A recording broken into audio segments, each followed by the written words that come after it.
पुनर्जन्म, श्रापित प्रेम की शक्ति। एपिसोड 1। एक नई सुबह या बीते कल का अंत। गहरी रात थी, आसमान में काले बादल घुमड़ रहे थे और बिजली बार बार चमक कर अंधेरे को चीर रही थी। ठंडा हवा तेजी से पेड़ों के पत्तों को झकझोर रही थी, मानो प्रकृति भी किसी अनहोनी का संकेत दे रही हो। घना जंगल, गीली मिट्टी, बारिश की तेज बौछारें। इस अंधेरे में सिर्फ एक ही चीज साफ दिखाई दे रही थी। वह थी जमीन पर पड़ी हुई एक लड़की। उसका चेहरा मिट्टी से ढका हुआ था, उसके कपड़े भीग चुके थे और उसके चारों ओर एक अजीब सी लाल धुंध फैल रही थी। यह धुंध किसी आम कोहरे जैसी नहीं दिखाई दे रही थी, इसमें कोई अनजानी शक्ति हो ऐसा महसूस हो रहा था, कोई अज्ञात रहस्य की तरह। अचानक उसकी उंगलियां हल्के से हिलने लगती हैं, फिर उसकी सांसें तेज होने लगती हैं। उसकी पलकें कांपी और धीरे धीरे उसकी आंखें खुली, लेकिन ये आंखें पहले जैसी बिल्कुल नहीं थी। इनमें कुछ अलग था। उनमें केवल अंधेरा नहीं था, बल्कि एक जलती हुई चिंगारी देखी जा सकती थी। वह थी बदले की चिंगारी। 5 साल पहले तुम इस घर के लिए श्राप हो। उसके पिता की गरजती हुई आवाज पूरे महलनुमा हवेली में गूंज उठती है। तुम्हारे पैदा होते ही हमारे घर की बरकत चली गई थी। तुम्हारे जन्म के साथ ही दुर्भाग्य जुड़ गया था हमारे साथ। तुम्हारी वजह से हमारी इज्जत बर्बाद हो गई। तुम्हारी वजह से हमारी जिंदगी नरक की तरह बन चुकी है। उसकी माँ की आंखों में गुस्से के साथ साथ एक अजीब सी नफरत दिखाई दे रही थी। सामने खड़ी लड़की, जो अभी अभी मात्र 17 साल की हुई थी, अपनी माँ की ये बातें सुनकर वो शांत खड़ी रह जाती है। यह कोई पहली बार नहीं था जब उसे ये सब सुनने को मिल रहे थे। यह कोई नई बात नहीं थी कि उसके अपने ही माता पिता उसे इस तरह से नफरत से देखे जा रहे थे। लेकिन आज कुछ तो अलग था। आज उसके दिल में एक अनजाना सा एहसास था, दर्द, गुस्सा या कुछ और। उसने अपनी मुट्ठियां भींच ली, उसकी सांसें भारी होने लगी। उसके भीतर कोई अनजानी शक्ति हिलोरे जैसे मार रही हो। और फिर अंधेरा छा गया। कुछ पलों के बाद जब उसे होश आया तो उसके सामने का नजारा एकदम से बदल चुका था। उसके माता पिता जमीन पर गिरे पड़े थे। उनके चारों ओर काले धुएं की लहरें उठ रही थी। हवेली के दरवाजे खुद ब खुद खुलने लगे। खिड़कियां जोर जोर से हिलने और आवाजें करने लगी। उसके हाथों से एक अजीब सी ऊर्जा निकल रही थी। वह घबराई, डरी और फिर भागी बहुत दूर, बिना पीछे देखे कि क्या हो रहा है। वर्तमान उसने खुद को गीली मिट्टी से उठाया। उसके सिर में तेज दर्द हो रहा था। उसकी सांसें तेज हो चली। उसकी आंखें लाल हो रही थी, जैसे कि वो कितने दर्द में है या खुद को रोक रही है। और उसके दिमाग में सवालों की आंधी चल रही थी।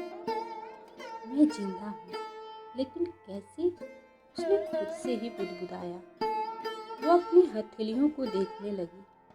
वहाँ कुछ भी नहीं था, लेकिन उसने महसूस किया कि कोई शक्ति थी उसके अंदर। कुछ अजीब सा था, कुछ ऐसा जो पहले उसके अंदर कभी नहीं था। या उसने महसूस न किया हो। तभी एक गहरी लेकिन भारी आवाज उसके कानों में गूंजी, तो आखिर तुम लौट आई। वो चौंकी, तेजी से पीछे मुड़ी। उसके सामने एक लंबा चौड़ा काले कपड़ों में खड़ा आदमी था, जिसका नाम था अजय सिंह राठौर, दुनिया का नंबर 1 बिजनेसमैन। इसके पास इतना दौलत है, इतनी अपार शक्तियाँ और इतना रहस्य। इसकी आंखें किसी आम इंसान की तरह नहीं दिखाई दे रही थी। वे कुछ तो छुपा रहा था, जो शायद बहुत खतरनाक था।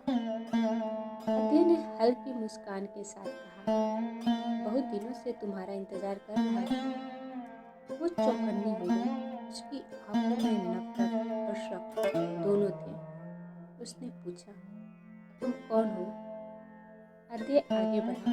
उसकी हर चाल में अजीब सा आत्मविश्वास था, जैसे वो पहले से ही सब कुछ जानता हो। मैं तुम्हारा भाग्य हूँ, तुम्हारा सबसे बड़ा दुश्मन, या शायद तुम्हारा सबसे गहरा प्रेम। उसकी आंखें चमकती थी। खेल शुरू हो गया था। तेज हवाएं पेड़ों को झकझोर रही थी। चारों ओर सन्नाटा बिखरा हुआ था, लेकिन उसके भीतर एक अजीब सी हलचल हो रही थी।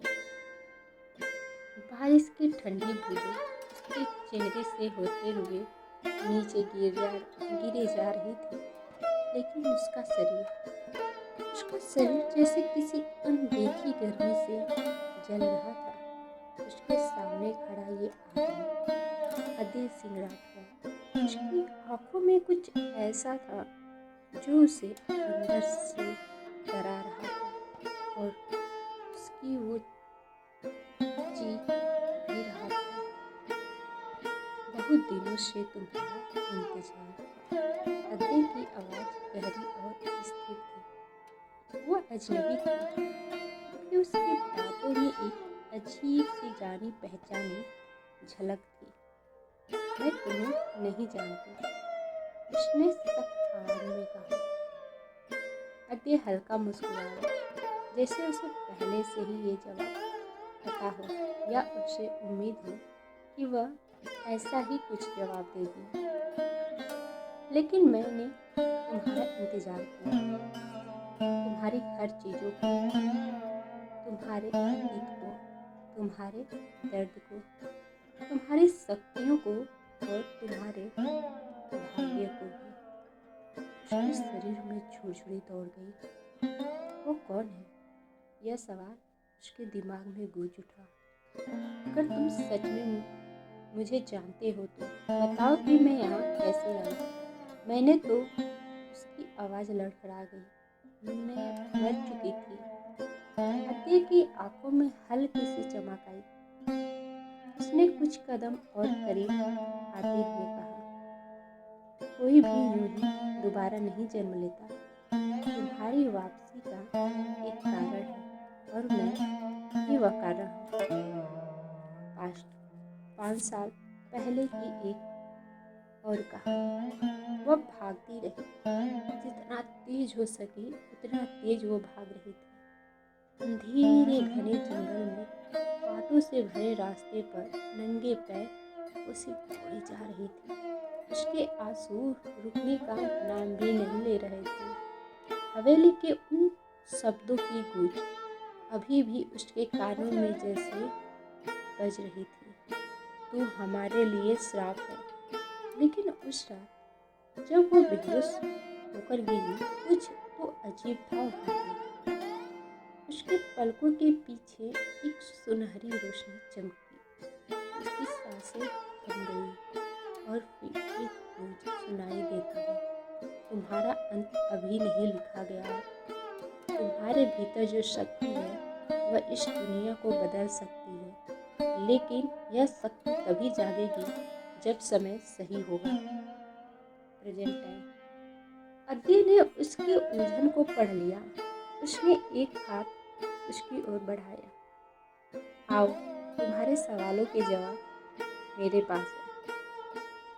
वह कुछ देर तक उसे देखती रही। उसकी आंखों में संदेह था, पर कहीं ना कहीं एक अनकही और जानी पहचानी सा एहसास उसको हो रहा था। अगर मेरे पास शक्ति थी तो मुझे कुछ याद क्यों नहीं? अद्य ने गहरी सांस ली, क्योंकि उसको तुम्हारे दिमाग से कुछ समय के लिए डिलीट कर दिया गया था, या ये कहो कि तुम उसको भूल गई थी। तुम्हारी यादें और तुम्हारी ताकत सब कुछ किसी ने छीन लिया था, लेकिन अब जब तुम वापस आई हो, सब धीरे धीरे तुम्हें मिल जाएगा। किसने छीना? उसकी आवाज़ बेचैनी में थी। अद्य कुछ पल तक चुप रहा, फिर धीरे से बोला, वह जिसे तुम सबसे ज़्यादा प्यार करती थी। उसकी दिल की धड़कन रुक सी गई। उसके दिमाग में पुरानी यादें बिजली की तरह कौंध गई। उसकी आंखों में आंसू आ गए। नहीं, यह सच नहीं हो सकता। अद्य ने उसकी आंखों में देखा और धीरे से कहा, सच हमेशा कड़वा होता है, लेकिन यही तुम्हें तुम्हारी असली राह दिखाएगा। तभी हवा और तेज हो गई। कहीं दूर से किसी के कदमों की आहट आई। अद्य तुरंत चौकन्ना हो गया। हमें यहाँ से निकलना होगा। उसने उसका हाथ पकड़ने की कोशिश की, लेकिन उसने खुद को पीछे खींच लिया। मुझे अभी भी तुम पर भरोसा नहीं, उसने ठंडे स्वर में उससे कहा। अद्य मुस्कुराया। तुम्हें करना भी नहीं चाहिए, लेकिन एक बात याद रखना, अब से तुम्हारी हर सांस, हर कदम खतरे में है। तुम जानती हो, वह बस एक शुरुआत थी। असली खेल तो अब शुरू हुआ है। और इसके साथ ही हवा में कुछ सरसराहट की आवाज़ आती है।